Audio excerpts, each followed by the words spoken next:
Hello guys! Ipapakita ko pala ang pera ng Japan. So, ito yung pera ng Japan ha. Ito yung sinasabi nilang lapad.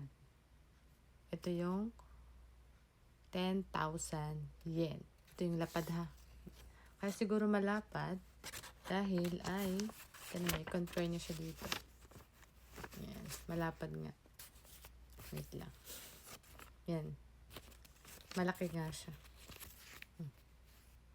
Yan. Tapos, anong tag dito?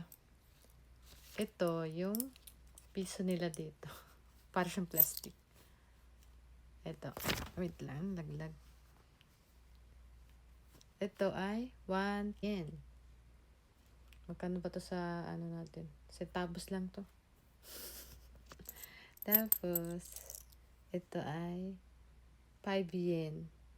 Para sa 5 piso, ganun.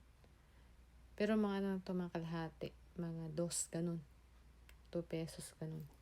Tapos, ito ay may 10 yen. 10 yen ay mga, siguro, mababa kasi palitan yan eh. Mga 4 pesos, ganun. Yan. Ito yung mga coins nila dito. Meron pa. Kulang pa lang yung dala ko. Ito na. May dala pa ako dito.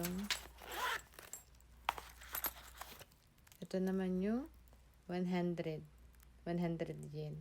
Ano to, mga 38 pesos, 40 pesos, ganun. Yan. Yan.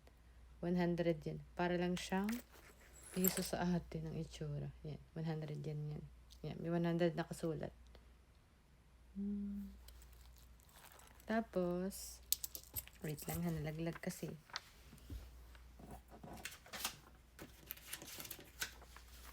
Tapos, ito naman yung 1,000 yen.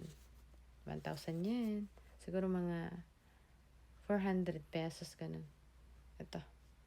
1,000 nila sa Japan. Tapos, may buo din silang 5,000 yen. Ito naman siya. 5,000 yen. Ang katumbas ito ay mga 2K, ganun. Wala pang 2K siguro. Mga ganun lang. Tapos, meron tayo itong pinakamahal. Isang lapad na sinasabi nila, 10,000 yen. Ito yun ha. Yun yung, siguro ngayon palitan kasi mababa. Ano lang, 3,800, 3,900, ganun. Pero dati, naabot siya ng 4,800. Kasi umaba siya ngayon. Wala na nag-COVID. So, yun lang. Sa mga hindi nakakalam ng lapad, ito po yung lapad na sinasabi. Ako din, na-curious din ako. Sabi, bakit lapad? Ano yung lapad na sinasabi? Siguro nga malapad siya. Compare dito. Malaki nga siya. Tapos ito yung mga coins nila. Yun. Yun lang guys. Thank you for watching.